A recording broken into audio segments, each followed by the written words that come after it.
What's up, everyone, and welcome back to the channel. Today's conversation is with my close friend, Eric Alleyne. He's an air safety investigator with the NTSB, the National Transportation Safety Board.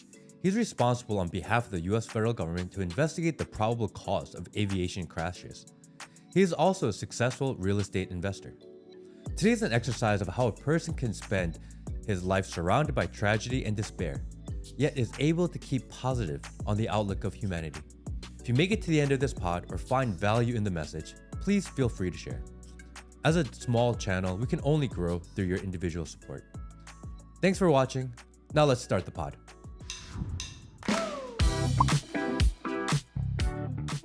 I have a list of people that I want to interview. Right. And of that list, and I've showed the guys in my office that list of people and like, who is this, etc. And when I say I want to interview you, everyone's like, oh, that's the one I want to listen to the most. So you want me to get deep? No, I mean, whatever you want to do. I'll go down the rabbit hole. I love rabbit holes. Okay. I'll go down It any can be a little conspiracy graphic, theory. a little graphic.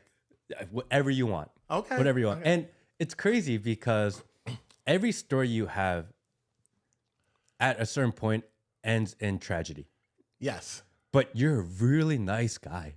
And you're really smiley, right? And a really positive person. So I was like, damn, how do we do this podcast with at the same time, like, you know, like we're going to talk about death, but at the same time, we like smile. You know?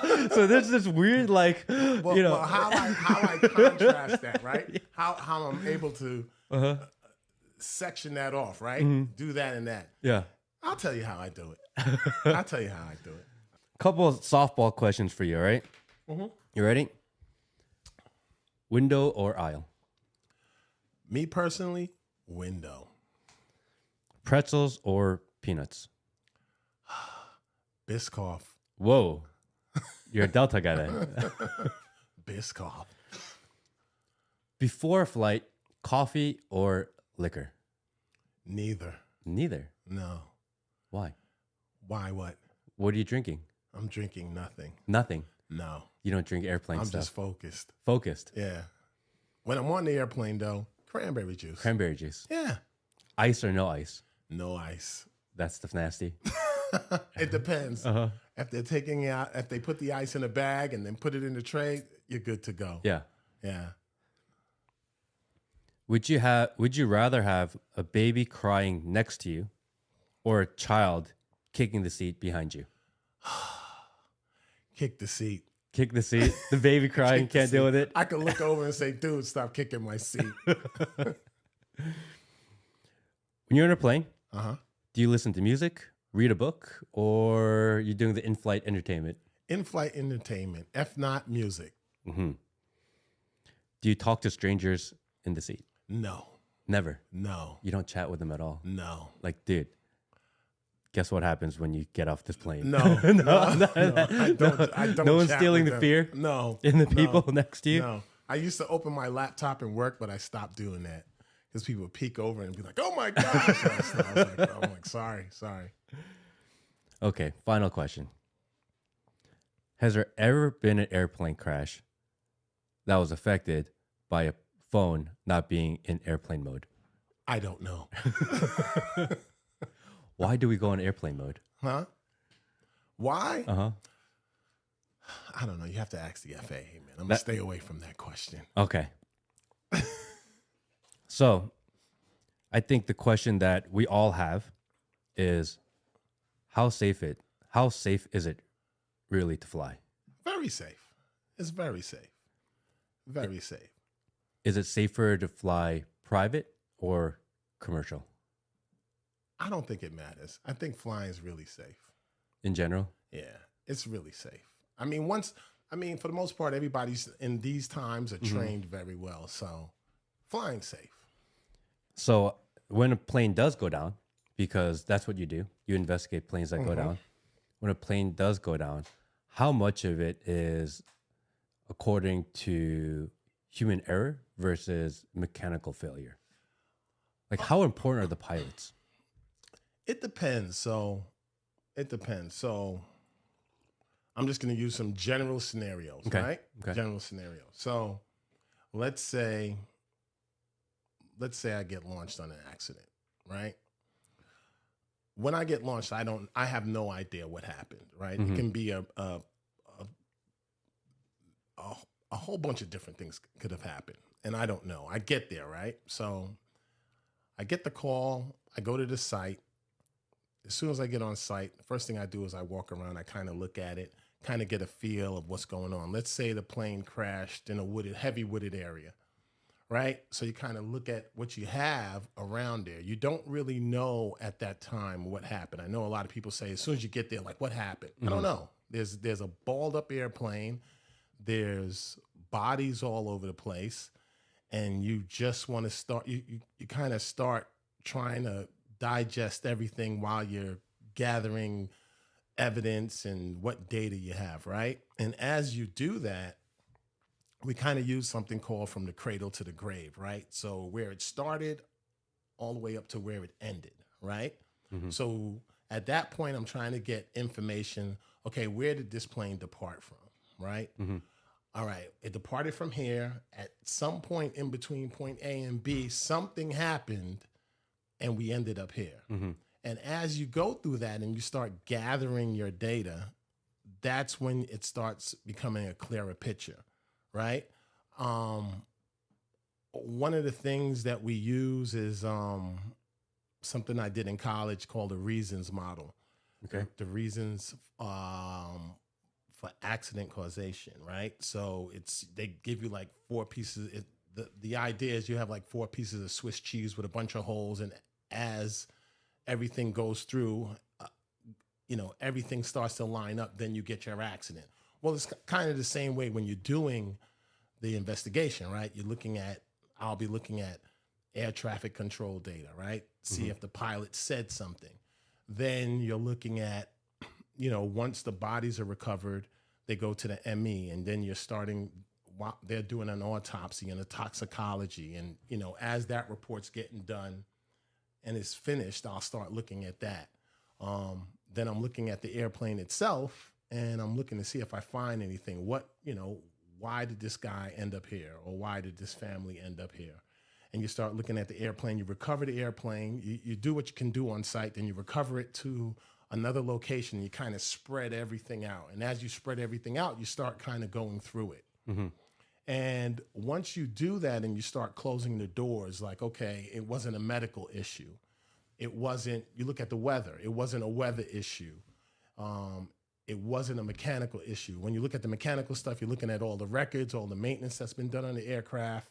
It wasn't a mechanical issue. And then you get down to, okay, if it wasn't all of this, it may have been an operational issue. So then you start looking at the pilot's certificates and his training and his, if you could get like a 24-hour history, his mental health, So you kind of start doing that. So when you do all of that, that's when you really get an idea of what happened. Sometimes it may be mechanical. As you go through those things, you may say, look at this. In the maintenance, somebody didn't do this or they didn't do this part right, and then you start getting you get an understanding of, okay, it may not be the pilot, even though you still look at that stuff, but that's how we kind of do it. So it just depends on each particular accident. I wouldn't say, a lot of accidents are weather related. The accidents that I do in this area, I cover the whole East Coast, but down in the South, a lot of them are weather related. So you do have mechanicals, but a lot of them are weather related. People get in thunderstorms and whatnot, and that's what I see mostly. Is that on the pilot to navigate that, or is that experience, or why are planes going down? They don't go down a huge clip, but I started looking online and they go down a lot more frequently than people think. Yeah. Well, and it depends. So down here in the South, what we get a lot of, around I would say May, June, right? You start getting those thunderstorms, those pop-up thunderstorms. You could be on this side of town, it's clear and sunny, and then on the other side of town, it's raining, it's storming, storms. And then it stops. So imagine if you're going from point A to point B, you check the weather's beautiful. And then in between there, some of these pop-ups happen. And sometimes pilots get caught in that. And if you do get caught in that, if you're very experienced, maybe you'll get through. If you're not, maybe not. So that's what you see a lot of sometimes when you start, digging into some of the accidents. And then there's other issues too that happen. Sometimes there is pilot error, but for me, from what I've experienced, I see more weather-related accidents. But it's almost even, but more so on the weather-related accident side. So in the movies, when a plane seems like it's going to go down, and we've all seen the scenario where the pilot, for some reason, is incapacitated, and then they pull someone else in that has some sort of non-experience in flying. I've actually seen some stories like that in real life, right? Yeah. The pilot has a heart attack and the person's never flown before and they land the plane. Can they land the plane is the question. Yeah, you can land the plane. So if somebody's telling you I was in a plane and someone's like, oh no, the pilot's going down, like, Matt, you take over, and I'm in there, can I land that thing? You can. You can. You might not land it good. Yeah. You might bounce off and go off the side of the runway and hit a fence, but you'll be all right. Are there a lot of situations where planes crash but people don't die? Yeah, all the time. Does it matter on the size of the plane, or no? It just depends. Is it just luck? Yeah, well, I don't know if it's luck. It just depends. So, we get a lot of accidents from day to day that don't end up in fatalities, right? Of course, they don't make the news or anything like that, but you get like planes may land on the runway and bounce a couple of times. Their landing wasn't the best, and they may veer off the side of the runway. You may have a flat, planes get flats, and it may cause you to veer off, or maybe you're doing some training and you just didn't execute that landing, that flare right, and you mess it up, and you have an accident, you have an incident. That happens all the time. Do you only investigate when people die, or? No, I do both. Okay. I do both.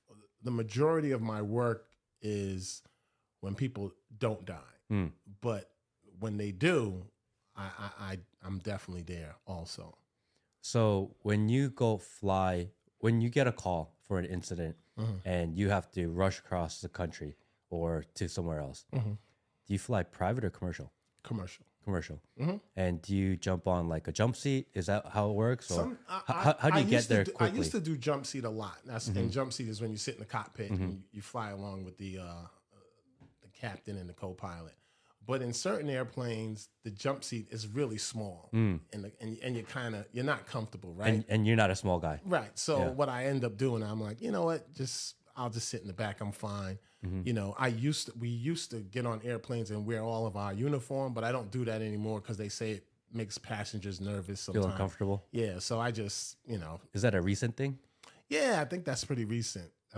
People just don't like to be around law enforcement on a plane. Isn't that counterintuitive? I'd feel more comfortable if I knew you were there. But you see you see the big alphabets and everything, and you might say, oh, what's going on, so. Transporting prisoners. Yeah.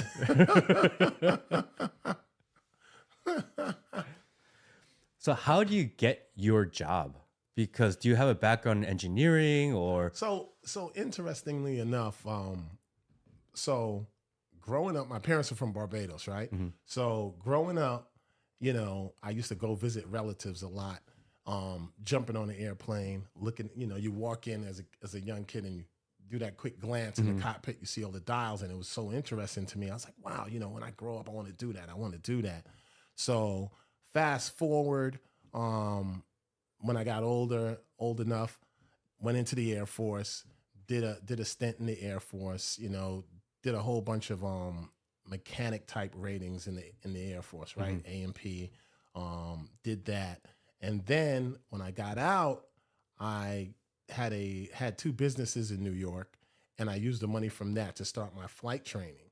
So I started flying in New York, did a lot of training in New York, and then it was a gentleman that was in the Army. He was an old Army aviator, and he said to me, hey, if you really want to do this and you're serious about flying, you need to enroll yourself in a aviation college. So I went to Embry-Riddle in Daytona, and I did my undergrad and my master's, and that was in human factors, engineering, and just safety. So I did that, focused on that while I finished up a lot of my flight ratings. And the idea was to just put this, what I'm doing now, on my resume. So when I went to the airlines, hey, I could just walk in.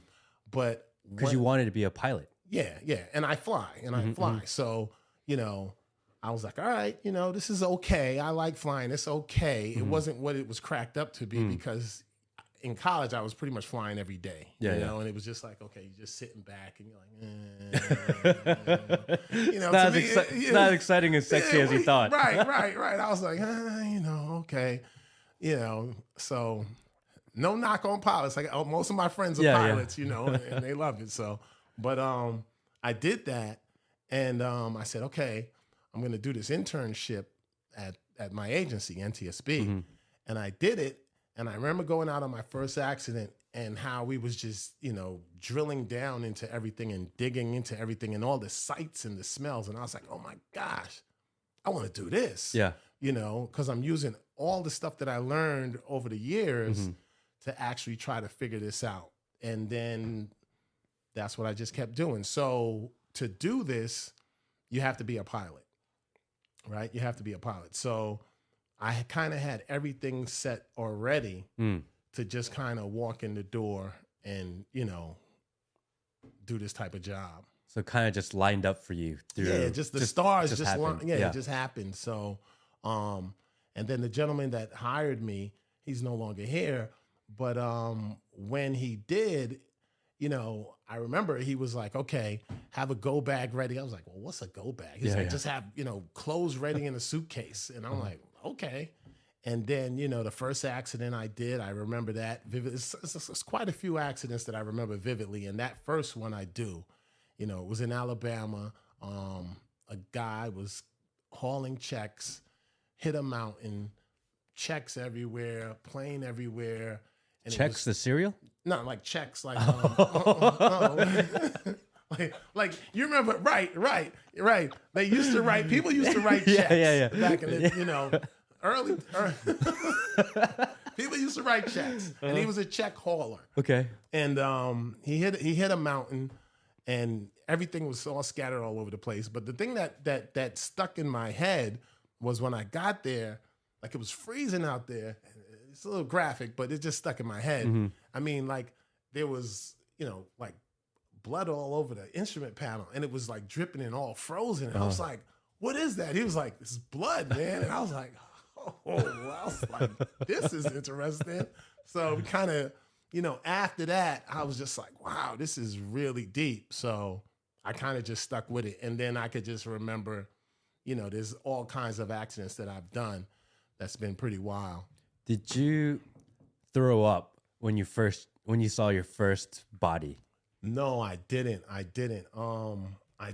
But I do remember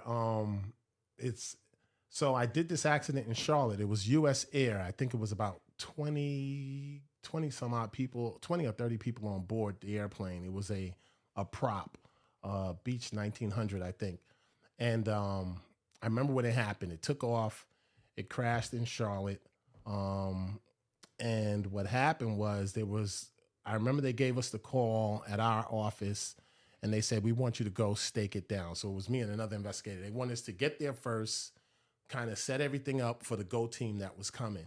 And I was like, all right, no big deal. It's an accident, I'm in the office, I got my gear on, business suit and what have you. So I was like, all right. So we go to Hartsfield, and they put us on a flight, and it's just me and the other investigator on this whole, on this airline, and we're the only ones on there. And we're just like, oh man, we could take any seat, and it's all cool. And we're going out there. That's what excites you? Any seat? Yeah. I was like, man, I could go first. I could walk back, So then we land, and, I'm still in this, jolly mode. And we get off. As we getting on the breezeway, they stop us and say, okay, come through here, through this door, and they put us in a car, and they take us right to the scene. And I mean, it had happened probably about 3 or 4 hours, maybe about 2 hours, actually about 2 hours, right?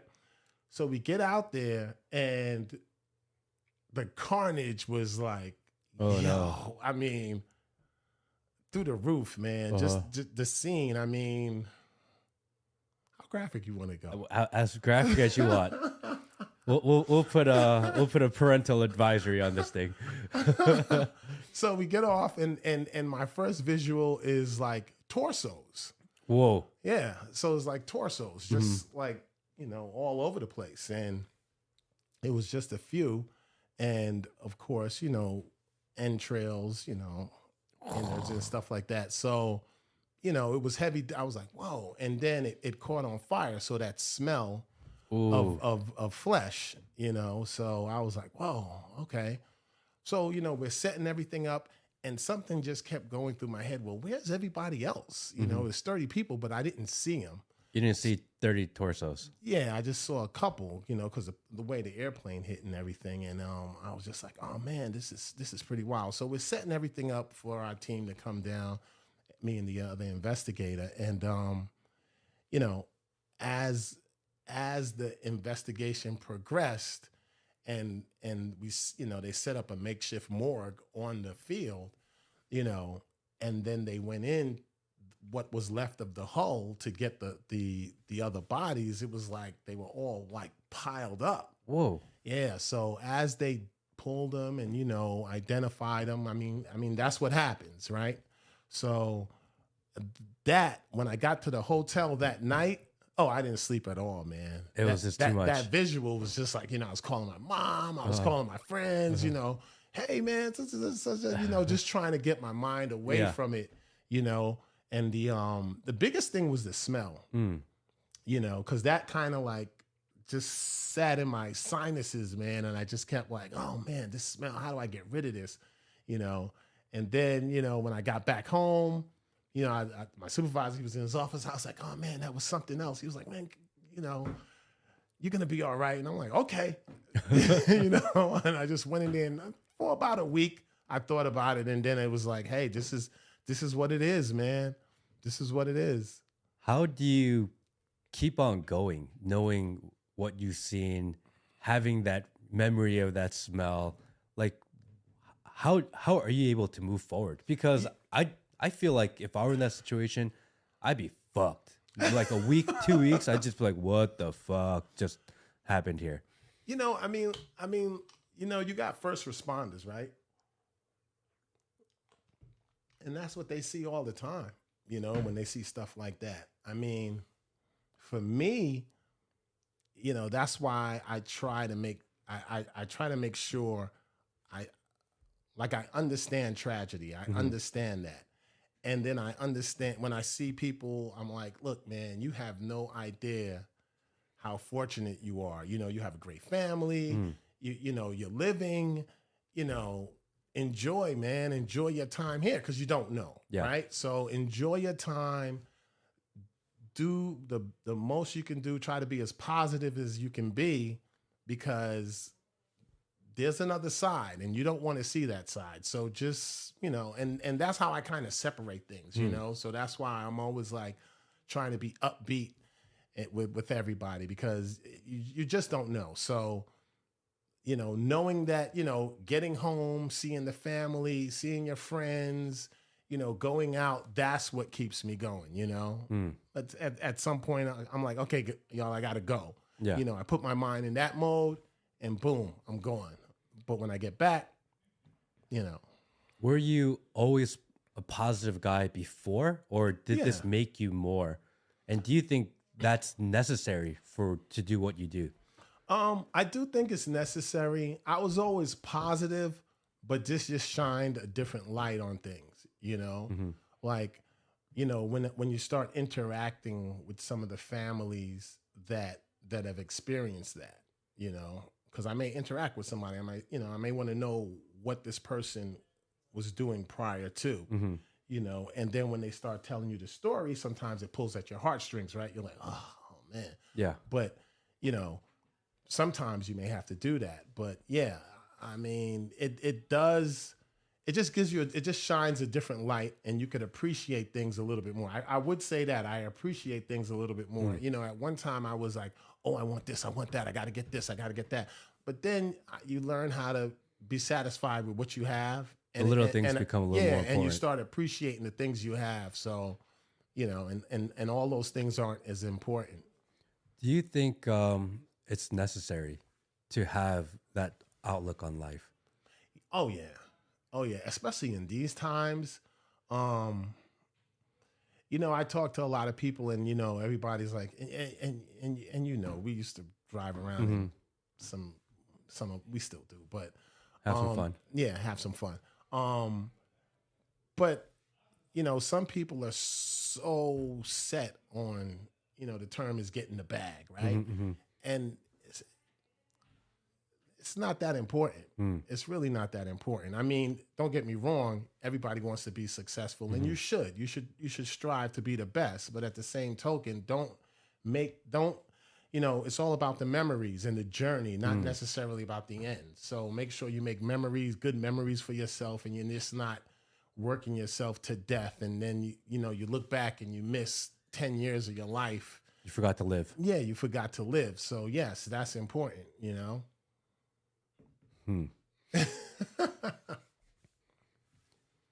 What are you said there's a few stories that kind of stick out to you. Of that, what's one that you're like, this is maybe the one? This is the one. What is the story that's the one? Oh, here's a good one. One of the stories that's the one. You remember the accident right up here on 285? 285. It was 6 years ago, 7 years ago. I don't even remember. 285 in Peachtree Industrial. Right on the highway. That was right. And if that happened now, it would have been on ATL Scoops. Right, but it's not. Right. It was pre. Everybody was filming that. Everybody was filming that. Right. So. Go to the images, Mike.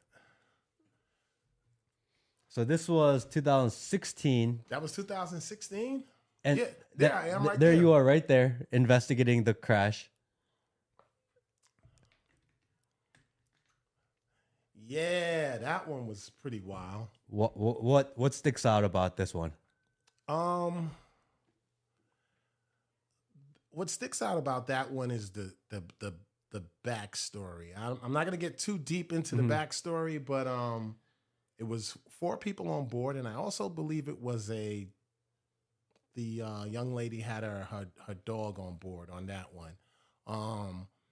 You know, what stuck out was it was a beautiful day. I believe the father was going down to his son's graduation, and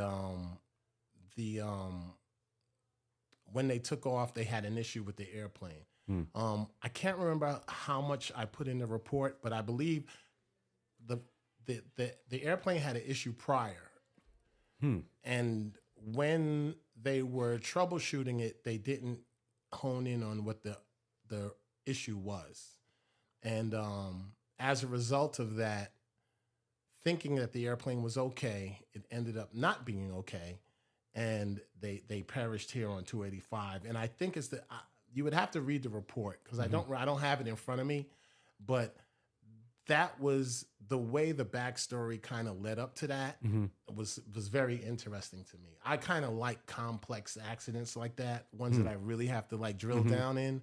And this one was a good one. Actually, I'm trying to think what I was looking at that point. I was looking to see if a part was not burnt, because everything burnt on that, and one of the telltale parts did not burn in that, and I saw it, and I was like, wow, I can't wait to get this back and dig into this. That was that.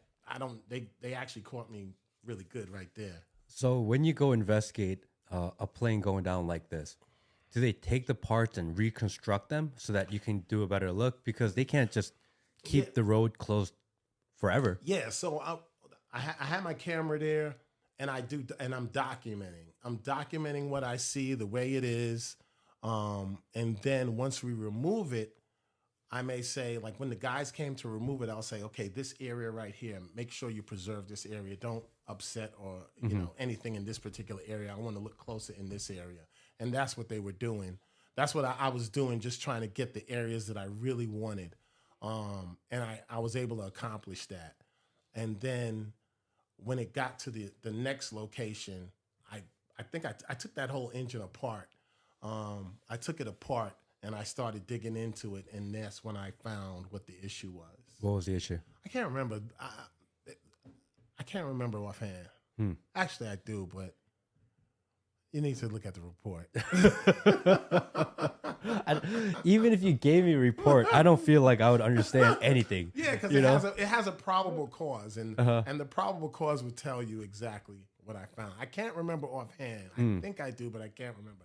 I've done so many of these. Yeah, so many. What was about the backstory that was interesting about this one? How the family flew up here. Everybody came up here for this flight, and then I mean, this is how it ended up, and I just felt that was, it was really sad, and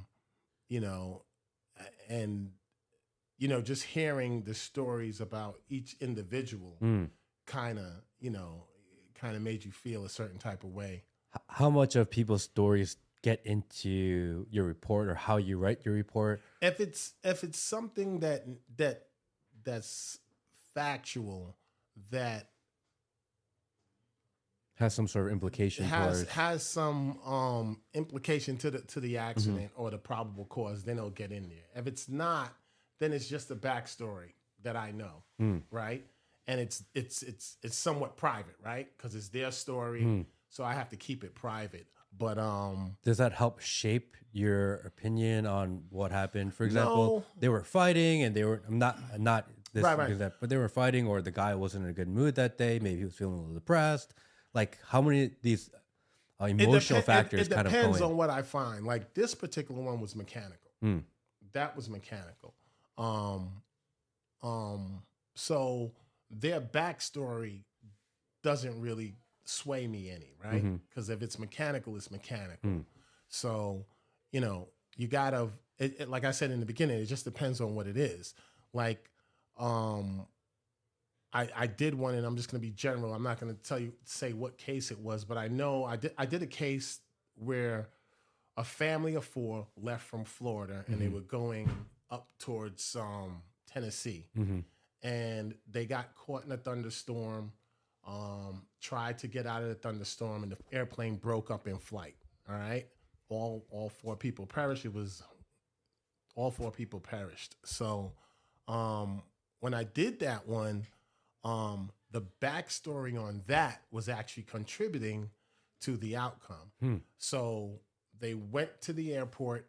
They forgot something at their hotel. They had to go back to the hotel, and when they got back to the airplane, they took off, and they took off late.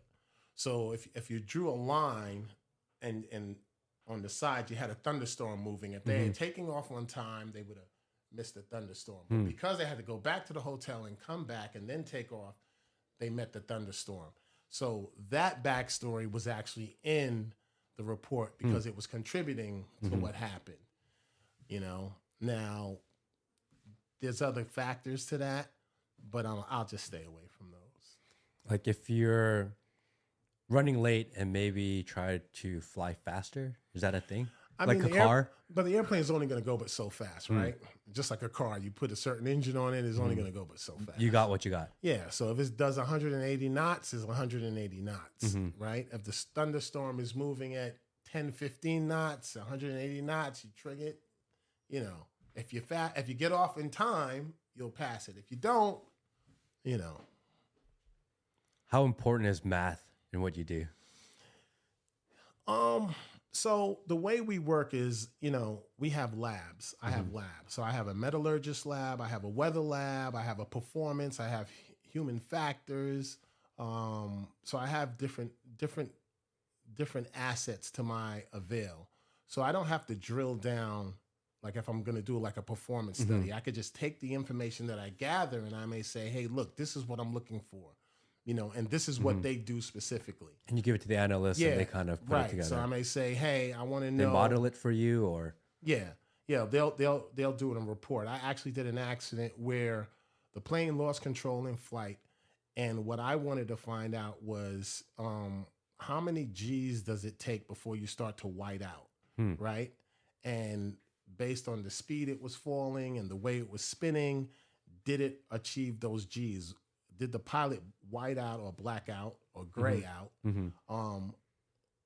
to the point where he could not regain control? So that was that was sent to them, all the data, and I was like, hey, tell me, what do you think about this idea? And then, they'll come back, no, Eric, they may say yes, or they may say no, he should have still had control of the aircraft, and the same thing goes for, like medical, right? If we find a substance on somebody, was it incapacitating?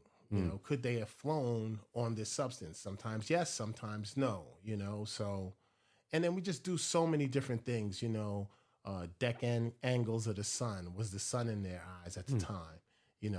I did an accident where two airplanes collided and in flight, and one of the factors were the sun was in one of the pilot's eyes, so he didn't see the other pilot. Don't planes have some sort of radar system to let them know that some do they're approaching? Yeah, some do. The bigger airplanes do, but some it depends on what equipment you put on the airplane. But most of the general aviation airplanes, they may not have that. If you're flying under air traffic control, they'll tell you, hey, as an airplane, at your 12 o'clock, 500 feet below you, and then you call out, I have traffic in sight. Something like that, but not always. Not always. But that doesn't happen often. Mid-airs don't happen often. They do, but not often. Didn't one just happen recently? I think in Texas? I think so. It was on TV, right? Where at the air show. The air show, where the two planes collided. Yeah, at the air show. Do you know anything about that? What you see on TV? What you see on TV? Can you pull that up real quickly? I think there's a video of it. There is a video. Of the two planes crashing. It was, I think, within the last month or two. Yeah. That was something else, huh? That was. I remember seeing this clip, and it was an air show in Texas. And the planes collided. Maybe I think one even was Houston. Like a B-17, and there it is right there.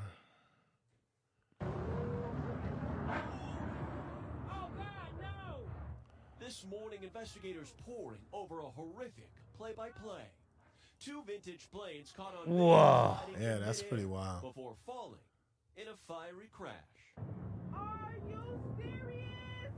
The collision causing both aircraft That to break is apart. Seconds before intense. bursting into flames. You don't survive that one, right? Investigators with the They have been. I've done mid-airs where pilots have survived, though. Really? Yeah. I've done a mid-air where a pilot survived. One didn't, and one did not. How does that happen? I mean, was that just a show and they were both happened to cross each other, or? Obviously, one guy didn't see the other one. I mean, there's nothing else in the sky. Oh. Imagine. I can't imagine any situation where two planes collide in air. It happens. And someone survives. It happens. I can't. I wish I had. Well, I didn't know we was gonna talk about that, but it does happen. There is Jeff. He used to be my supervisor years ago. Okay. Yeah, he's no longer works for the NTSB. It does happen, and they do survive. There are people that survive mid-airs. So when you get on a plane, anytime you fly, they give you like a safety thing. Safety briefing. Correct. Yes. Do those even help? Yeah.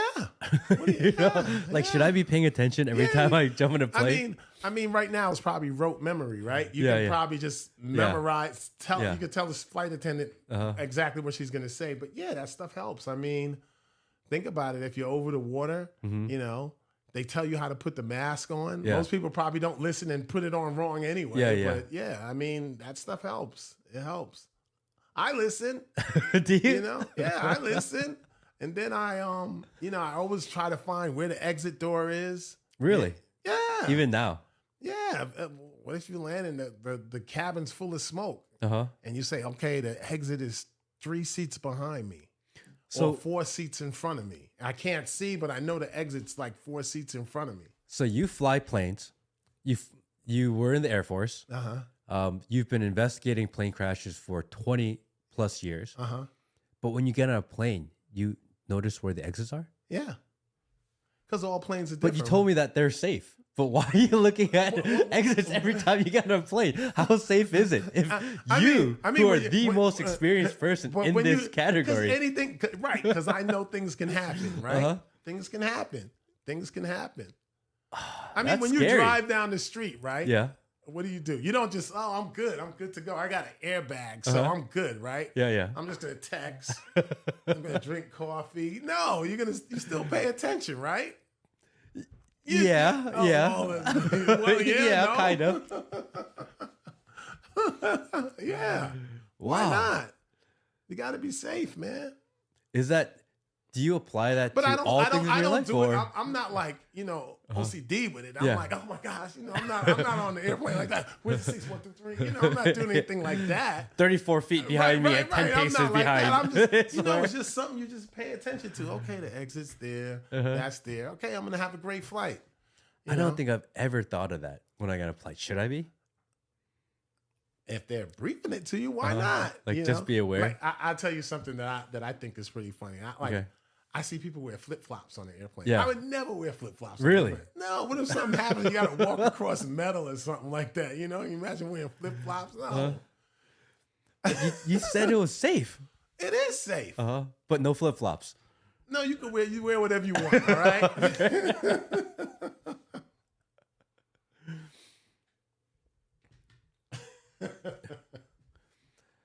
In flying, there's this move for electric cars. Is there an electric plane feature? Yeah. They've actually been doing some studies on that. I've seen some small general aviation planes and I was reading a publication probably about 3 months ago, and they had an electric engine that they was using on a small general aviation airplane. So stuff like that's probably coming. I don't know how far out it is. It's still in the test phase, and I don't know what the range is and the battery or anything like that. But I'm sure, yeah. Eventually? Yeah, eventually, I think so. I think flying cars and stuff like that is probably a ways out. Mm-hmm. I don't know if I want to go in the air right now with flying cars. Mm-hmm. Maybe eventually.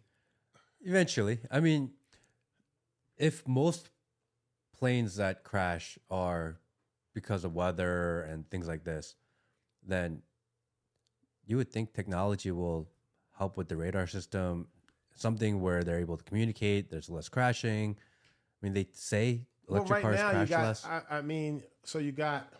So right now you got what, 3 things involved, right? You got the man, you got the machine, and then you got the environment, right? Those are the 3 things when we talk about flying.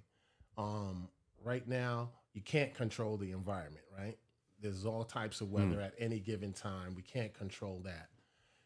What you're talking about is actually the machine. So we could put redundancy in there, right? We could do that. So maybe we can make that pretty much perfect. And then you have man, right? And the man is human beings are interacting with the machine at this point, right? So maybe if you took it out of the equation, you would just have the machine, but you still have the other factors, the environment. So, that's always working against you, right? Or for you.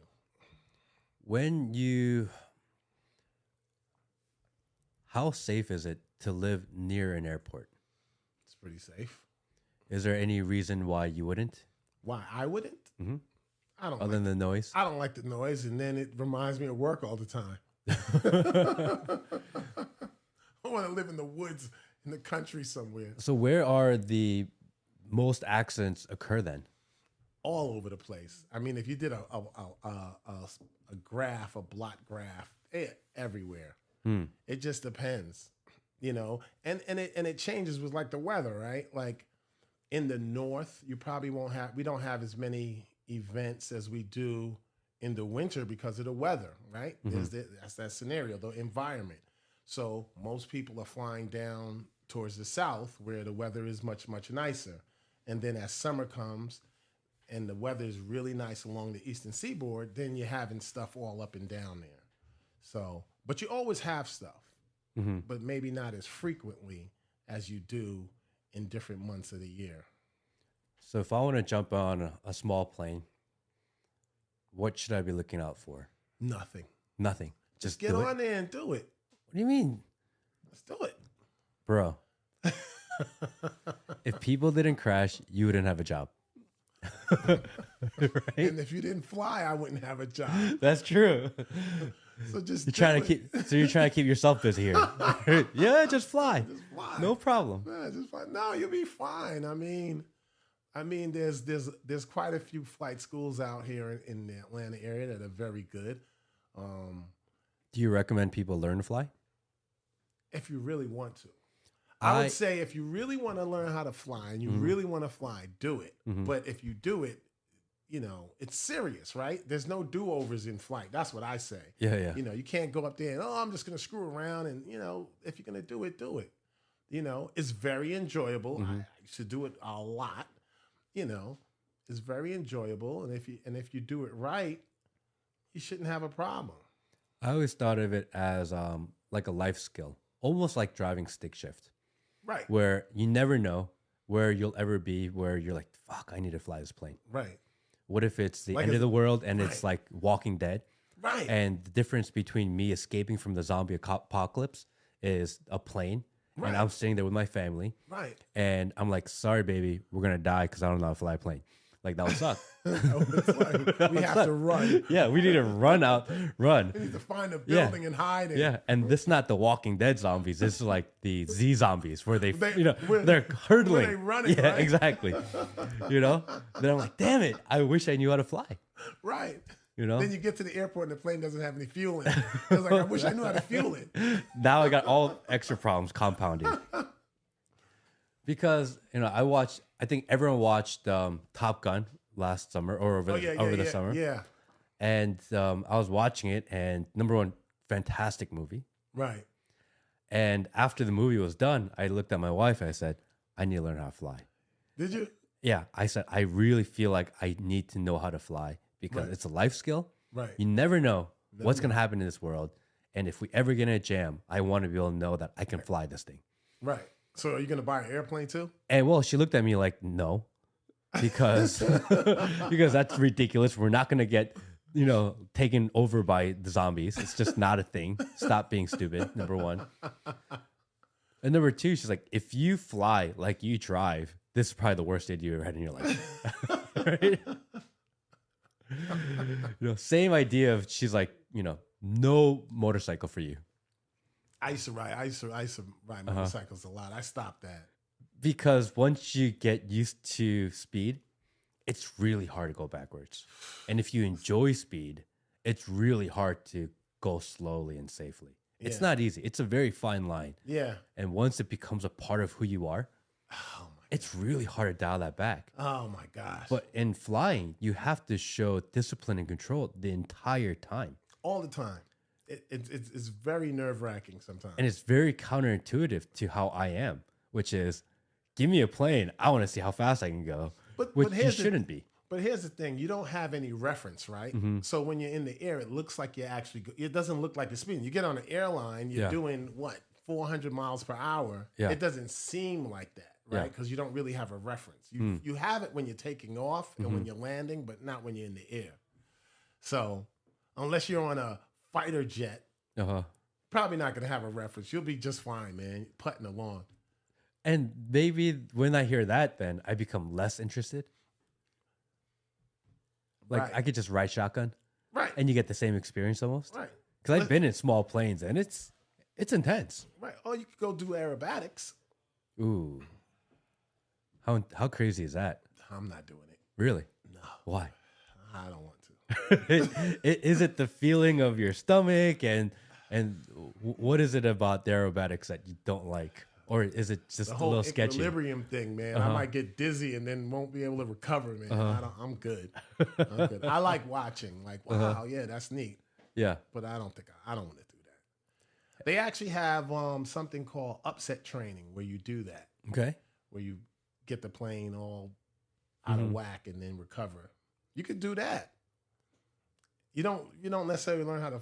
Well, I think you need to become a pilot first to do that. You need to be able to fly first. Yeah, to understand what you're doing. Unless you just do like a ride along or something. Like Yeah, that. Yeah. Yeah. So should I learn to fly? Yeah, why not? I don't know. When you start, I'll give you some tips. Like, don't crash. Yeah. Don't crash.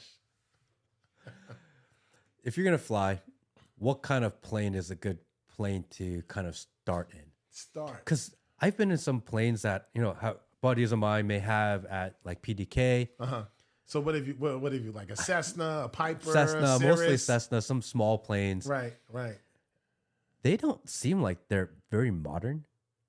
You might have flown on the older ones. And they're a little sketchy sometimes when you get in them. It's a little rattly. a little rattly, right?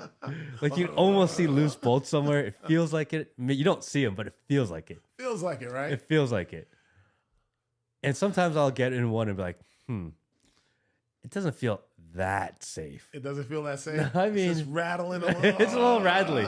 It's like getting in a 95 Ford. Right. It's Well, some of the airplanes that I mean, some of them are from the 60s, the 70s. Yeah. And you're trusting that someone maintained that thing on point for 60 years. Just go. You're crazy. I feel like you're just fishing for business. I was like, just go. No problem. I swear you'll be fine. Not like I haven't had a job for 20 years. Never goes down. Constantly employed. Oh man. No. That you can ask. You can ask a question. Hey, how old is this plane? Mm-hmm. You can ask that question. You can ask whoever your instructor is going to be, how long have you been doing it? How many hours do you have? What are you thinking as far as, is this something you're just doing to build time and then move on? Or is this something you really love doing? Mm-hmm. So you can ask those questions and then see how you feel before you start, I think those are valid questions to ask if you're serious about flying. And then you'll have a better feeling before you do it, right? Mm-hmm. If they give you the all warm and fuzzy, she's like, all right, I'm ready to go. I want to do this. I'll be just waving at you as you take off. Go, Matt. At the speed limit. Right. So if there's a crash, I'm assuming that there's a lot of crashes within like Florida because probably a lot of people fly in Florida. Florida's pretty busy. Busy area for probably flying with that, and the weather's crazy. Perfect. Yeah. So if a plane were to crash, say a guy were to take out a couple of buddies, and I'm assuming that's a pretty popular thing where, some guy owns a plane. Hey, let's go for a ride, or let's, maybe from the northern Florida, let's go fly to South Florida. Right. And that plane were to go down. Mm-hmm. Who's responsible? Because I can see a situation where maybe a family were to fight over financial responsibility. Who's responsible as far as what? Money, people suing each other. If I were to ride your plane and you were to go down. Just like a car. If you're driving a truck and you got 5 people on board Mm-hmm. and you roll over onto the side and everybody's going after everybody, Mm-hmm. right? That's how it is. It's the same thing in the airplane. Like it could get pretty messy because at least in cars, there's pretty healthy insurance policies. They'll come in, they'll analyze it. They have limits on what they pay. And typically if someone dies, Same thing. everyone just gets maxed out the payment, right? That's typically how it works. Pretty much the same thing. I don't really get into that part as much, but it's pretty much the same thing. From what I've seen and heard, it's pretty much the same thing. How much is that the legal battle take into account your report? Nothing, not at all.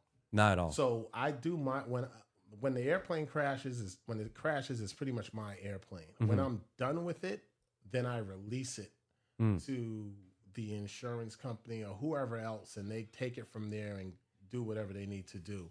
As far as what they're doing, it has nothing to do with what I'm doing, right? But do they take your report and maybe base on their findings? Sometimes they will. Sometimes or do they recreate your report on their own?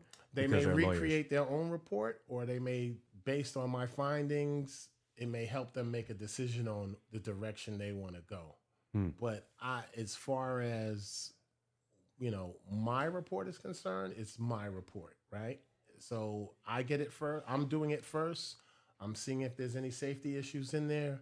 The FAA is looking for regulatory issues. If there's nothing in there like that, and once we're done, then whoever else, the way they take it in the direction they take it, I'm not really too concerned. Do they ever bring you in as like a expert witness or? Not sometimes. It's been done before. It just depends on the accident. Sometimes I've been deposed before based on findings that I might have found, but it's usually the questions that are asked are usually in the report, right? So, if it's something else that they may be trying to discover or anything like that, that is beyond the scope of the investigation, I may not have the answer to that because I don't know what they're looking for. So, but my report's usually strictly factual in nature. So it's once I do my report, that's pretty much it. How long does it take you to kind of run a full investigation? It depends. So if it's a real complex investigation that has a lot of moving parts, if I need to look at if I think a medical portion may be part of this, right? If that's going to be a finding. So once all of the bodies are recovered, there's a full autopsy and tox, right? So we're taking specimens of that and we're looking at all those specimens of that person, right? And that report may take 6 months. Then let's say the airplane, like I said before, let's say the airplane broke up in flight and I'm looking at a piece of metal and I don't like the way it looks. So I may cut that piece of metal out and send it to my metallurgy guy. And he may look at it, with a microscope and, spectron microscope and look deep into it to see if there's any fatigue cracks, if that's what may have caused it. And his report may take 2 or 3 months for him to do that. If it's a weather report, if we've been having lately we've been having some bad weather, we may look at that, what kind of thunderstorms we had. Were they level 5s? Were they level 4s? Then was ATC a factor? Could the air traffic controller diverted them around that thunderstorm? So I may send some people over there to interview them, based on their policy. Did they do everything right? And that may take a few months. And then the airplane itself, I'm looking through that. And, then you have the power plant, the engine. Did the engine do what it was supposed to do? And then once I get all of those reports back from everybody and kind of go through them, I start putting my report together and it starts to paint the picture. So that may take a year. It may take a year. It may take longer than that. So that, as I'm doing that, I may put it on the side, and as things come in, I start putting it together like a puzzle, and then it kind of grows. And then before you know it, boom, I have my probable cause. I'm like, so now I see what happened. All right. The pilot was on this. He got in this thunderstorm. This storm was bad. This part was fatigued. This, whatever he was on affected his judgment, so it starts to come together and you start to put it together. So it may take, like I said, a year, some reports just jump out at you. Okay. He got gas here. He wanted to go to there to get cheaper gas and he ran out of gas and he crashed in the woods, How often do planes go down because of gas? It happens. Like it happens. It happens because they wanted cheaper gas. Yeah. That can't be real. Everything. You know what? It's something that me and some of the investigators, we always say, you can't make this stuff up. Yeah. Things happen. People are people, right? So people are people. It doesn't happen often, but sometimes, things like that happen. I'm flying in the air. I know I need gas. I'm running low on gas. It's on empty. I see the dial on empty. I'm like, I'm going to go a little more because the next stop has a little bit cheaper gas. Well, in an airplane, some of the gauges aren't as exact as in a car, right? You're bouncing around, you're moving, fuel is shifting from left to right. So sometimes you may think you have more than you actually do, all right? I don't want to just say, it says I got 100 miles. 100 miles, and I'm only going 50. No, I mean, things move around. You may think you got a good reading, and you may not have a good reading, and that may happen, right? So it happens. Sometimes it does. I mean, it's a fact. Sometimes stuff like that happens. I don't want to say, they do it intentionally. Nobody takes off with the intention, I'm going to take off to crash in the woods over there. Of course not. Right. But things do happen. Have you ever seen a situation where someone crashed intentionally? I'll say yes and leave it at that. Whoa. All right. I think I've done mid-air accidents. I've done in-flight fires. I've done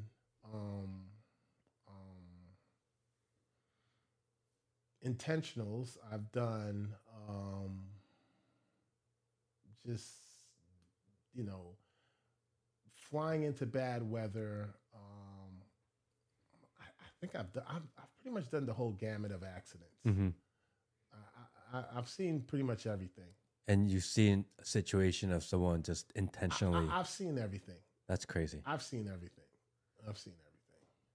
The psychology behind that. Yeah, it's just so insane. One day when we're just hanging out, I'll tell you more. There was one not long ago of a guy who stole a plane or something, and just with full intention of crashing it, but he wanted to fly it first, and then was talking to air traffic control, and he just said, "I'm gonna fly around for a little bit," and then just nose down and say goodnight. Yeah, I remember that. That was last year sometime. Yeah, so that happens.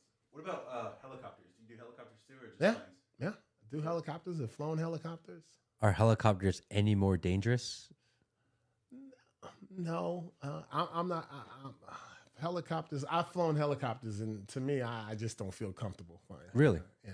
Why? It's too many moving parts for me, man. There's just so much stuff going on. Because people assume that helicopter is it's safer. Like rubbing your belly, tapping your head, and jumping on one leg. There's so much stuff going on. Really? Yeah.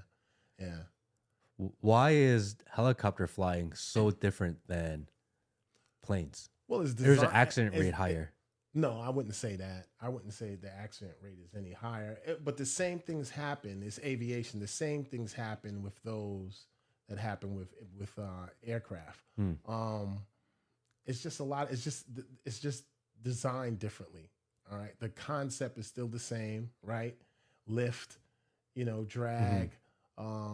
The controls, of course, are operated much differently, but it's just different. It's just not my thing, but some people love it. So, I mean, and I love watching helicopters, but I'm just not a fan of them. Because there's a little bit of extra drama to a helicopter. What do you mean? I mean, when you get in a helicopter, you're right up close to it, and the blades are exactly. They're just chopping the air above you. And, the blades are really wings. They're just moving through the air a different way, So you speed up the wings and you create the lift, and then you take off. Because when you get on a plane, especially a small plane, they're just sitting there and you get in and then they start up. Right. Versus you're getting into a helicopter that's already started up. So there's that drama or in kind of getting in. Or you get in before it starts, and then it starts up. But then you got the blades swinging over your head. Yeah. It's a lot more exciting. Yeah. Okay.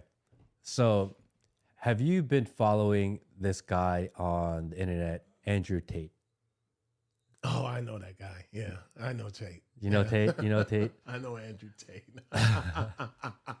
So one of the controversial takes he had early in the year was that if he were to get on a plane and the plane were going through a storm, he would rather have a male pilot fly over a female pilot because he says that he feels as though male pilots are better in pressure situations than a female pilot could be. All things considered equal. Right. If they're the same exact level of pilot, I would prefer to have the male pilot, is what he said. Okay. And that was one of these clips that kind of went all over the internet. Do male pilots crash any more or less than females? Do you think there's anything to that? I don't think there's anything to it. They got some great female pilots, like really good female pilots. I mean, you have female fighter pilots. Okay, so I don't think it's anything to that. If you're trained right, it doesn't matter. It doesn't matter what your gender is. If you're trained right, if you get the right training, you're good. I'll jump on a plane with you. No problem. If you're trained right. Okay. Nobody goes, there's no different training. I mean, they all go through the same training, you know, and there's no, it's Andrew Tate. I mean, of course. I mean, some of his stuff may resonate, but then some of the stuff, It's crazy. It's just like, whatever, man. Yeah. You know, but yeah, there's some, as a matter of fact, when I was in Riddle, my the instructor who trained me how to fly instrument was a female, and hands down one of the best, that probably the best training I've ever had during my flying career. I mean, the things that she was so meticulous with, you know, helped me a lot. So, yeah, I don't believe there's anything to that. Because women tend to be a little more detail oriented. And in flying, maybe that's more valuable than not. Because again, a lot of it's weather, mechanical, etc. Yeah, I mean, but you know, like I said, there's depending on your training, right? If you get great training, you're set. You're set. It just depends on the training. Give me another fun story. Another fun story? Yeah. Well, and I use that word fun like really liberally. Because again, a lot of your stories mean that someone had to get hurt. Yeah. You know? I use that word fun in a really awkward, weird like way. Yeah. I don't know. I did an accident. And unfortunately, there was 3 people on board. But when I got to the accident, we only found 2. Right? It was only 2 people on board. And, you know, we didn't know there was 3 people on board. And we were there, we were doing the accident, and then a guy was coming up the street walking, and we was like, you know, it was like, okay, you know, it's an accident going on here. I don't know why this guy is coming. Yeah. You know, to see what's going on. And as he gets closer, you know, we go, hey, can we help you? You know, what's going on? And he says, well, I was on this airplane. And we're like, no, you wasn't. You wasn't on this airplane. And he's like, no, seriously, I was sitting in the back on this airplane. And he was like, yeah. So we tell him, you know, just stand over there. So the guy came. We told him to stand over there. And as we started getting into the accident, and we started, like I said in the beginning, finding out what happened in the beginning, who took off, he was actually on the airplane. And when it crashed, he got up. He didn't remember, but somehow he got up, got out of the airplane, and went looking for help. So I don't know where this guy went, but by the time we got there, and he comes walking back, and he's telling us that, we didn't believe him. And it's like, wow, you know, this guy was actually on the airplane. You know, it does line up. He was on this airplane. So that was pretty wild to see that, and then look at the airplane and say, how in the world did this guy survive this? But he did. So the other 2 didn't make it. The other 2 didn't make it. So he crashed, picked himself up off the plane, probably a little traumatized, and a little like in shock, started wandering. And just started wandering. And then when he probably started coming through, you know, hours later. Yeah, because it takes a few hours to get there. Yeah, I don't know where he came from, but he, you know, here he comes. And I was just like, wow. You know, that was pretty wild. I did another accident too. Years ago, and that accident had there was 2 people on board. You know, I'm not saying what airplane or anything like that, but when we got to the scene, there was nobody. You know, nobody, and the airplane had hit so hard that pretty much everything disintegrated. And whoa, that was pretty wild. That was pretty. There was just nothing left. It wasn't much left. It wasn't much left. So, yeah, that was pretty wild. So, you know, the whole team came in to collect what was left, and it wasn't much. I mean, and seeing that and seeing, you know, that the way the body can just dismember like that and fragment rather, because that was not even dismemberment, that was fragmentation. And to see that was pretty heavy. How does that even happen to a body? I mean, it's just like a bug hitting the windshield. Oh my gosh. Yeah. That's a kind of a scary visual. Yeah. Yeah. And they just splat everywhere. Can we? I wish we had that sound effect. I wish we had that sound effect too. But yeah, that happens. You know, I mean, that's just the reality of my job. Yeah. Right. So, I mean, you know, you probably don't get to hear that from an investigator because we usually don't talk to anybody. Right? Yeah. It's kind of keep it to ourselves. But I know you, so I'm talking to you. Do you enjoy telling flight stories like out of the office? Is this something you think about? Because I have a friend who works for the NYPD, and he does fatal auto accidents. Oh, so he's a okay. detective, and he investigates all the auto accidents in New York City. Oh, wow. So if someone dies, gets run over by a bus, which is actually really common. I can see that. Just walking down the street, didn't see each other, and they. Right. So he does all of that. And I Right. remember the first time he said that he saw a body underneath the car. He just everywhere. Right. Right. But after a while, it kind of, you get a little jaded to it. Yeah. You know, Desensitized. Desensitized. You start becoming more aware of your surroundings. Yeah. Kind of like with you and knowing your exits. Right. You know, but it kind of changes who you are. It does. It does. It does. I just look at things different. Like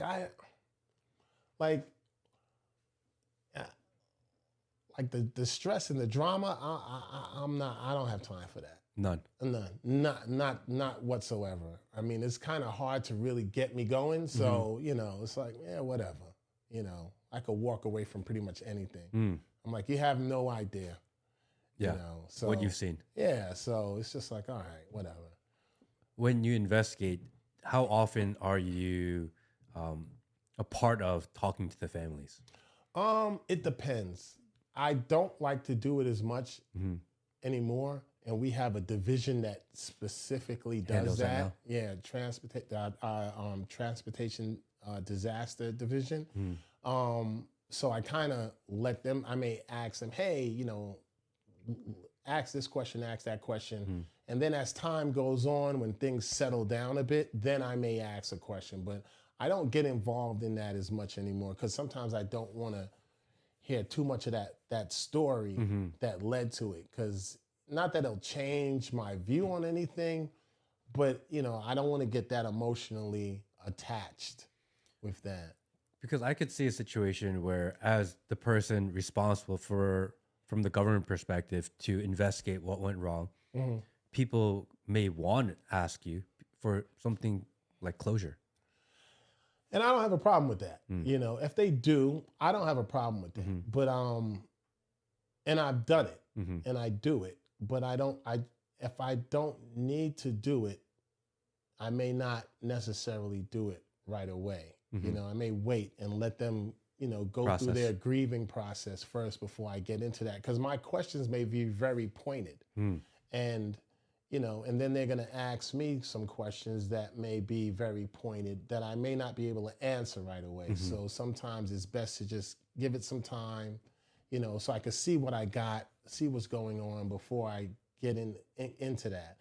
And in the meantime, you know, our other division can handle them the way they need to be, you know, address rather the things that need to be addressed at that point.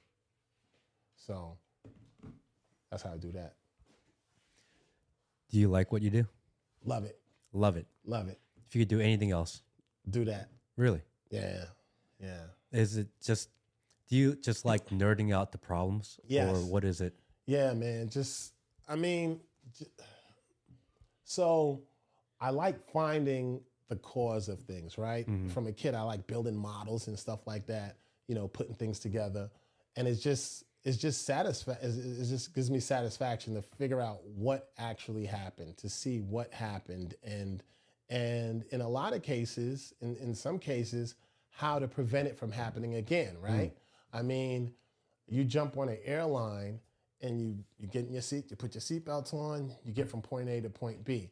But the way the airplane is designed, the way the seats are designed, everything in that airplane, where the lights are, is a result of maybe an accident previously, years ago, right? If you look at the airplanes from 20, 30 years ago, they don't even look like the airplanes today, the newer airplanes today. And all that safety that's put into the airplanes is a result of what myself and the folks in my agency do, right? The things that we find, like, oh, this person would have survived this accident if this seat could withstand 15 Gs versus 5 Gs, right? For you look at old airplanes, they have little rails under the seats. Now it's designed differently. So all of that stuff that we do, you don't necessarily you don't understand it when you get on an airplane, but it's a result of that. So what I find in some of these smaller accidents and what I put out and what we put out, you know, in safety alerts, safety bulletins, you know, ADs, you know, directives and whatnot, that helps the people coming along, the flying public. And that's why you buy your ticket and you jump on the airplane and you get to your destination and you're like, oh, I'm having a great time. And you get back, but it was a lot put into that behind the scenes. So yeah, I do love it. So you can feel the impact of what you do on a daily basis. Oh yeah. In later iterations of planes or flights or whatever else. And what you do does make a difference. Yeah, because what I see and what I do, I mean, like I said, you don't see it. You just, you know, we don't have stuff just dropping out of the sky. You know, you're not at the supermarket like looking up or anything like that, right? So as a result of what we do, that form of transportation is able to exist, right? Safely. So yeah, I mean, yeah, I'm doing something. Yeah. I feel good about it. It's awesome. Yeah. Then I get home and then, you know, hang out with the fellas and everybody else, and we just enjoy. So you have a extremely intense career that deals with very intense situations. What do you do on the side to kind of relax? Travel. You know, I build race cars and cars. I build that. That's probably one of the biggest things I do to relax. Is it because you can nerd out in a different way to something else? You know, I can create something, right? So I see destruction a lot. And, you know, so a lot of the things I'm like, okay, there's destruction. Let me see if I can create something that's nice, right? So I do that a lot. And just travel and just relax, you know. I mean, one of my goals is to travel the planet a few times, you know, and I've been doing that slowly. I mean, I want to hit the Nürburgring this year. Yeah. You know, rent some cars and, you know, so, you know, just traveling, you know, family, friends, you know, make sure that's high on the list. The simple things. Yeah. Not, you know, all the other stuff, I'm good. You know, I'm good. Was there a time in your life where you felt like you were chasing some of those other things a little bit more than now? Yeah, like, you know, in college, I had the screensaver. You know, you got the Viper, the Lamborghini, and all of that. Oh, this is what I'm doing when I get some money. I'm gonna buy this. You know. Yeah. And you know, you're like, that's what I'm gonna get. That's what I'm gonna get. And you know, you get your job, and you start getting closer and closer to it, and then you get it, and you're like,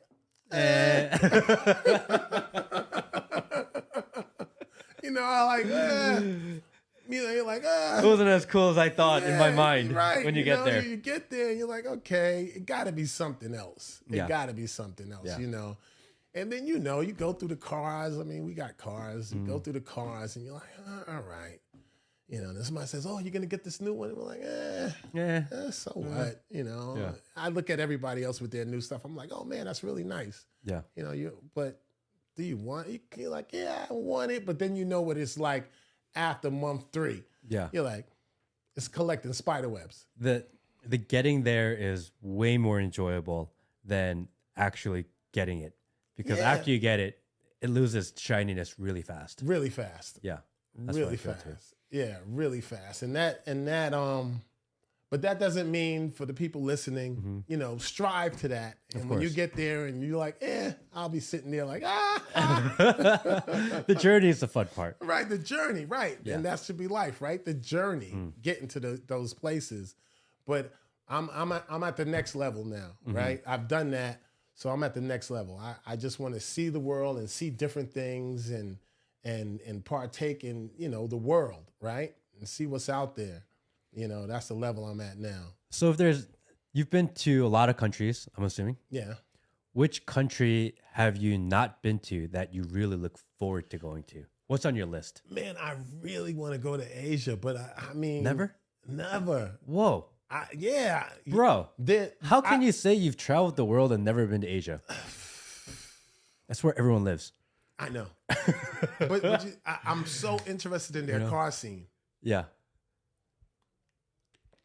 I think it's So Japan. Is it yes. Japan. Yeah. Japan is where the crazy car scene would Yeah. be. The rest of it is car scene isn't that interesting. Yeah, I want to see that. I want to see that. I really, really want to see that. I think that's it. That's like at the top of the list. I got to kind of make my way there, you know, when things kind of settle down some more. Yeah. But yeah, I want to check that out. I think going to Asia is definitely worth it. It puts...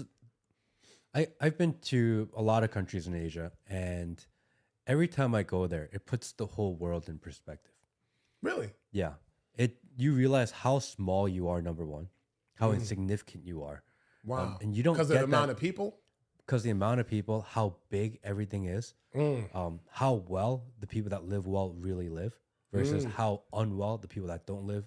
Right. You don't get that disparity in other parts of the world. Wow. You feel it a little bit, but like if you go to South America and there's a small subsection of people that live really well, Right. but they're not really amongst everyone. They're separated, Right. right? But when you go to Asia, everyone's on top of each other, and the things that are nice are so nice. And for you something maybe even considered affordable. But there, the disparity is so large, and the cities themselves are so big, so much going on, so much technology. Right. And then you're like, whoa. Yeah. You feel like you come back home to Atlanta, you're like, damn, I feel like I almost live in a third world country here Wow. because it's so crazy. Yeah, I want to see that. And then I want to see I want to check out Dubai. I would like to see that. Yes, me just too. the architecture and how they built that city. What a modern city is. We're in the middle of nowhere. I would like to see that. You know, so those are things on my list. I'll get to them. I'll get to them. But that's the level I'm at now. Everything else is, like I said, is like, okay, yeah, whatever. So in the beginning, you said that you're originally from Barbados. My parents are from Barbados. I was born in New York. Okay. Yeah. Do you go back often? Yeah, I Do you used to have go back family a there? lot. Yeah, still have family there. Used to go back a lot, not as much as I do now, like now. COVID, of course, changed a lot of everything as far as traveling to some places. But I think more things are opening up again. But yeah, used to go there a lot. And then I have my parents my mom had quite a few siblings, and when they left, they scattered out all over the place.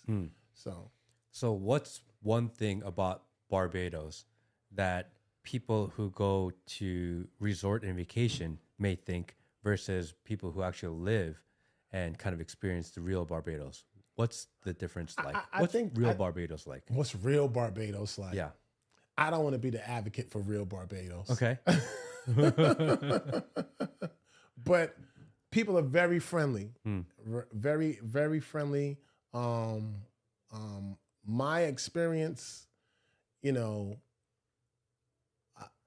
growing up with parents from there and relatives, I mean, for a tourist, just like any place, you got the tourist section and then you got the real indigenous people that, you really get the feel. If you go to any of these places, that's what you got to find a way to really drill down and get with the indigenous people and really get that experience to get the real good food. You know, you got to go to certain places. It's not necessarily at the restaurant. Yeah.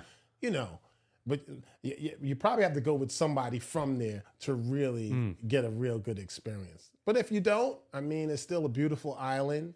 You get to see all it has. I don't want to say I have a favorite place there or anything like that. I just love it as a whole, right? But I love New York too, you know, because I was born and raised there, and I love New York. I lived in New York for a long time, and it's different now. Yes. It's not like it used to be. Well, everything's changed. But New York is one of those places where I remember when I was young and I was in high school, I lived in Ohio during high school, and we used to take the Greyhound from Cleveland to New York, Port Authority, when I was like 16, 15 years old. Wow, the Greyhound. Yeah, the Greyhound. It would be 8-hour bus ride. Greyhound. And we would go to the bus stop on like a Friday night at 10 a.m. or 10 p.m. and take the red eye and end up at Port Authority. Yeah, Penn Station. Penn Station? Yeah. No, Port Authority. Port Authority. That's where the bus is. Right, that's where the bus is at. Port Authority, correct. And then I would walk through Manhattan and try to get to the 7 train, again to Queens or whatever. And it used to be just XXX, Peep Show, blah, blah. It was on 42nd Street. Horrible. Right. And then Juliana came in and just cleaned that shit up. Yeah, locked up everything. Right. And after 9/11, I'm going to say New York, it was probably the safest city I've ever felt I was in at that time. Tons because of there was police officers everywhere. And it felt so safe. Right. Now, you don't get that same warm and fuzzy feeling in New York, right? He said now. It's not the same as it used to be. You know? And I think that's sad because I used to love that city. Right. I still have family that's over there. Right. So we go up there quite often. And every time I'm in New York City, I'm like, damn, I can't get out of here quick enough. Right. You know? Right. I mean, I started in Brooklyn. That's where I lived originally, and then we moved up to Westchester area called Greenburgh. It's probably about 35 miles outside the city. Still have a ton of family there, but you know, it's one of those places where since I grew up there, I know where to go and where not to go, so I can still navigate through there and still enjoy myself. I think one of the biggest things about going to New York is if you take somebody, you know, you take somebody and you show them around and you kind of could give them that history, you know, as you grew up. This is what I did here. This is what I did here. You know, this is the Bronx. This is where hip hop started. Or Brooklyn, where everyone is, you know, and you kind of go through that. And it's still enjoyable, right? It's still foods that I like up there that I can't necessarily get here. And it's just the sights. I think I get more enjoyment about seeing other people, you know, taking other people there so they can experience it and see it. And you know, you can kind of give them a little rundown of it. But you're right. It is different. It is different, but it's still good. You know, it's still pretty cool. You can pretty much live anywhere in the world you want, or anywhere in the country you want on the East Coast, right? Because of what you do and you travel. Yeah. Why do you choose to live in Atlanta versus another city? So Atlanta. So originally when I left school, I wanted to go to Miami, but I had the wrong intentions. I was like, I'm gonna go to Miami, I'm gonna party, of course, party and work, you know. The land of the godless. Yeah, I was like, I'm gonna just wild out in Atlanta, in Miami, and buy an airplane and fly over to the, you know, down to Key West and over to the Bahamas. And when I got to, Atlanta, the gentleman that brought me in, you know, he really good guy. He was an Army aviator.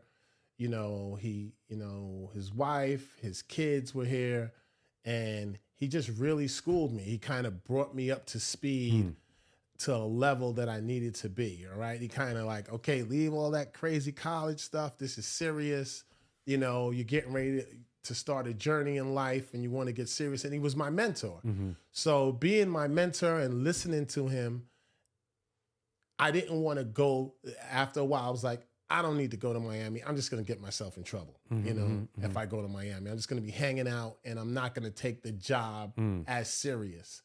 So at the time, Atlanta wasn't like it is now. It wasn't popping like it is. It wasn't popping like it was, right? So I was able to kind of work here and get to that serious level that I needed to be.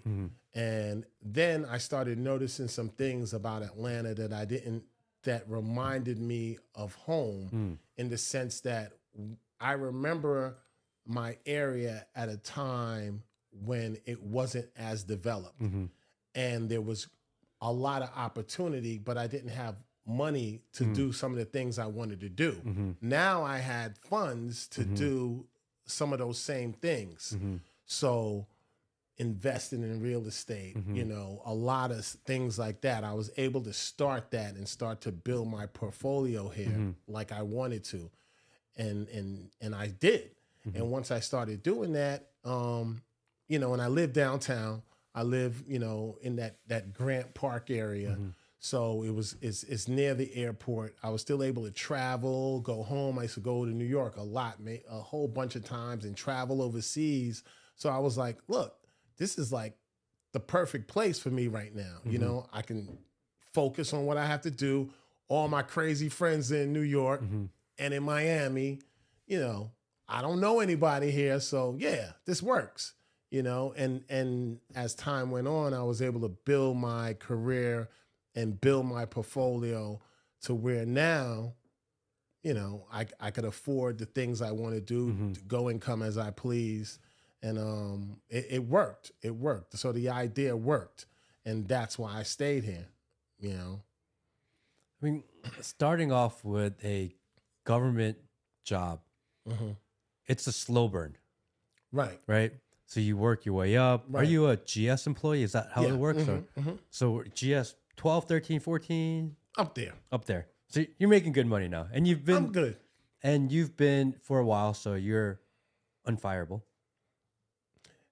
I wouldn't say that. I mean, anything can happen, man. They're gonna be like, get rid of that guy. Yeah, but very unlikely. You're high up enough the GS scale where that's probably... I'm good. Yeah. Yeah, I'm good. How did you determine that you want to get into real estate investing? Because that's something that you started pretty early on. So my family has been doing it for years. Okay. My father, my parents have been doing it for years in New York. It's nothing new to me. Okay. Okay. It was just a matter of, if I went to Miami, I would have did the same thing. I just saw greater opportunity here. So, you know, my parents are immigrants. You know, when they came here, you know, their focus was, hey, we want to get ahead like everybody else, right? We want to do the right thing and make the right investments for our son, and you know, so that was my model, seeing that, right? And my grandfather, my mom's dad, he did it, right, in Barbados. So I come from that. So getting here, you know, it was, you know, like second nature, right? That's what I wanted to do first. Build your foundation. It doesn't, you know, my parents were never like, oh, you know, we need to make X amount of dollars. It was like, take what you have and do something with it, invest it and make more money, and then keep, you know, investing and growing that pie. So, you know, over time, that's what I did, you know, and then of course, also have some sort of restraint, right? You know, I'm not the type of person that, you know, I'm going to run out there and spend every last penny I have just to impress anybody. You know, you know your worth. So, you know, in doing that and seeing, you know, just knowing where I'm at, you know, I just took advantage of it. I took advantage of it. So it was, to me, it was never, as far as a career was concerned, it was never, for me, it was, I was never chasing money. I wanted to do something that I really liked to do. And once I did that, everything else will fall into place, right? It was my happiness first, quality of life, right? Instead of quantity of life. So, you know, once I got that quality of life that I wanted, everything else just came, naturally, I would say. Do you think having immigrant parents and coming from that background really helped in kind of that work ethic and that kind of outview on life? Because not everyone thinks the way you do. Definitely. Like when my mom tells me some of the story, my mom's always like, oh, when I grew up, I didn't have a refrigerator. When I grew up, I didn't have TV. Yeah. You got it made. You got all this stuff. Yeah, I'm like, Mom, it's a different time. She's like, so what? You got all this stuff. I didn't have this. I didn't have this. I had to go outside and milk the goat and gather chicken eggs, and do this. And, I got beatings, you don't get enough, I got beatings in school. So, to hear that and I could appreciate what they gave me. I could appreciate, you could appreciate that stuff. I mean, and once you can appreciate that, you get a better understanding of the way life is, right? And you can look at life a lot differently and appreciate it. That I don't think enough people, and I don't want to say that, some people just don't appreciate what they have. They have so much and they just don't know it. But some people don't have anything and some people have a lot. And if you can learn how to appreciate what you have and look at others, and if they need a hand, help them get up based on what you know and how you was raised, that's great. That's a great thing. But I do think that, growing up with West Indian parents helped a lot, and I think that goes for anybody that comes here. I mean, look, we're in, it's 2023 and you look at how many people want to get here, right? How many people are trying to get across the border, right? Because they just want an opportunity, right? I can understand that, I can understand that. I know there's a lot of other factors to it, but I can understand what they're thinking. I can understand it. They just want that opportunity. And like my parents, I mean, they wanted opportunity, right? And they had to go through everything to get that opportunity. And when they got it, they didn't squander it. They really worked hard at it, and now that they're good. They're good. I mean, greatest country in the history of the world. Yeah, for sure. And I get why. I mean, my parents immigrated here too, right? Long time ago. And it's just something different because when I was growing up, and a couple of the kids that maybe I grown up with that are just feel a certain sense of entitlement or feel like things are supposed to be a certain way, right? And you lose appreciation, right, for kind of the hard work, right? And I hate the word privilege.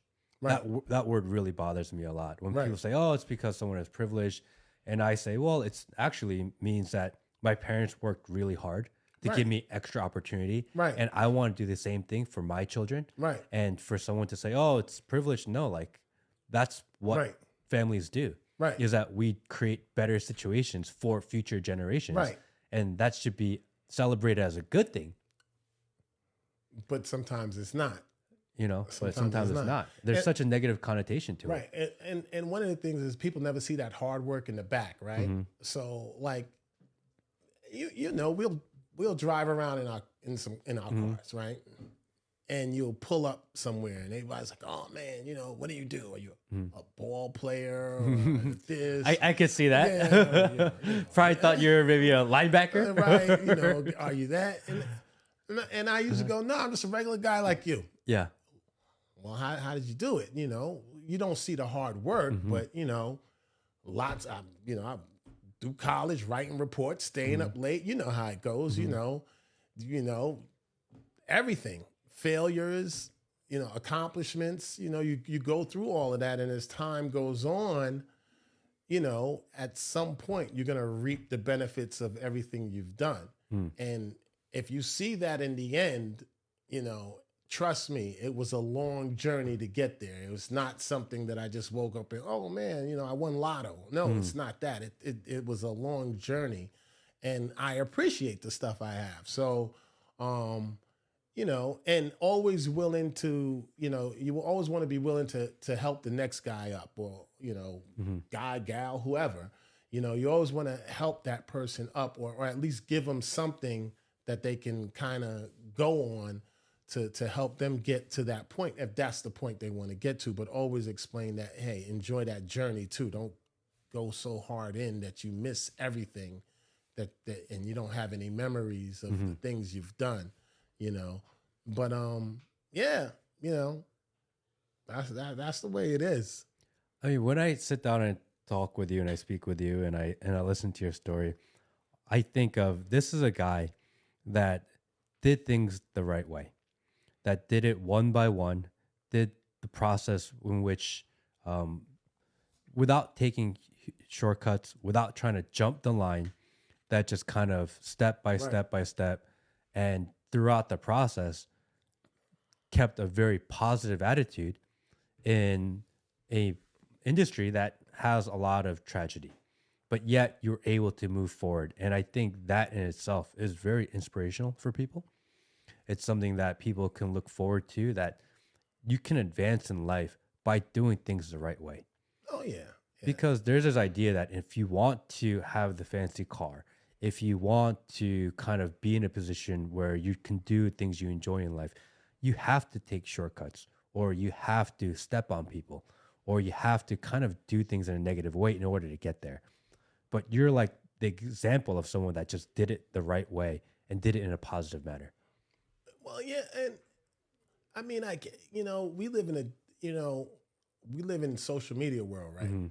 And you can open Instagram and you'll see, yo, you can get this, you know, I'm doing this. Let me tell you how to invest your money. You did it, you know. A lot of gurus out there. There's a lot of gurus, you know, and you see them at the car shows. Yep. I got these 3 Lambos, and we know these guys. Yeah, there's a lot of them. We know these guys. They're like, oh man, you know, and all these Lambos are mine, and it's like, well, that's my Lambo. But, you know, whatever. Anyway, but you know, you see that, and it's like, because everybody wants everything now, right? So when other people see it, they say, oh man, I could get it like that. You know, I can go from here to there in light speed without worrying about what's in the middle. And in life, it's just not like that.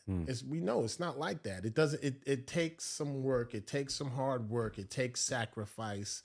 And if you can understand that and be patient, you can have all those things, but you just have to, you know, just put one foot in front of the other. You got to learn how to, you know, you got to crawl before you learn how to walk, right? And then if you think of it as, let's say you're building a tree, right? Or not, you're not building a tree grows. It starts small, the roots get strong, and once those roots are strong, then you have your massive tree. So if you can kind of get your mindset, well, let me work on my foundation first, right? Instead of building the mansion on sticks, let me build a mansion on a really good foundation. By the time you get that mansion, it's solid, right? So you want to, you know, if you can get your mind to think like that, you win. You win all the time. And then I'm a big advocate of surround yourself with positive people. You know, if somebody's in your circle that's not positive, you don't want that energy. You don't want that negative energy. I'm not going to, you know, everybody has the circles they keep. Some people keep big circles. Some people keep their circles small and finite, you know, and sometimes you need that, you know, and you want to, if you can stay like that and focus like that, you're going to win, you know. How big is your circle? It's very small. How small? 5, 10 people? Maybe? 5, yeah. Less than 10, maybe less than 5, you know, and it, you know, I'm not reaching out, you know, but just because it's like that, I'm always, like I say, I love, like, you know, if younger brothers come up, hey, how did you get that car? How did you do this? What do you give me? Give me some advice. Quick to do that. Very quick to do that, you know? Always doing that. So I think if you do that, man, you put that positive energy out there, you get that positive energy back, man. Just keep putting out that positive energy, man. I like that. I think there's a lot we can learn from that. Yeah. All right. Final question. Okay. Final question. You ready? Shoot. Plane lands. Okay. People clap and cheer. Yay. hey. How's that make you feel? Hey. I laugh. I'm like, wasn't we supposed to do that? Celebrating every crash. Do they say, "Oh man, oh what man, the hell"? Everybody claps and then everybody jumps up. I'm like, "Oh man, it's a celebration in here." You know, pop the champagne. What's more annoying, clapping at the end of the movie or clapping at the end of a flight? I went to see Avatar. Everybody was clapping at the end. I was like, why are we clapping? Was it good? Huh? Was it good? It was good. It was long. I was like, oh man, what's going on? I don't have the patience for 3-hour movies anymore. I can watch 10 Netflix episodes back to back, but I can't watch a 3-hour movie. Really? It's something about it, man. I can listen to a 3-hour podcast, but I can't watch a 3-hour movie. I'm just weird like that. Yeah, Avatar was long. It was long. Long. Everybody clapped at the end. I was like, okay. I get a kick out of people clapping when you land, though. They're like, yay! I'm like, well, I think we're supposed to do that, everybody. That was supposed to happen. Well, at least you know where the exits are. Right. Well, awesome. Let's do it again. Anytime, man. Appreciate you, bro. Yeah, anytime. Let's do it again. Yeah. And we'll do maybe some more car stuff next time. Yeah, we do car stuff next time. We talk about cars. I like that. The car scene in Atlanta. Awesome. The exotic car scene. Part 2 coming soon. Thank you, buddy. All right, take it easy.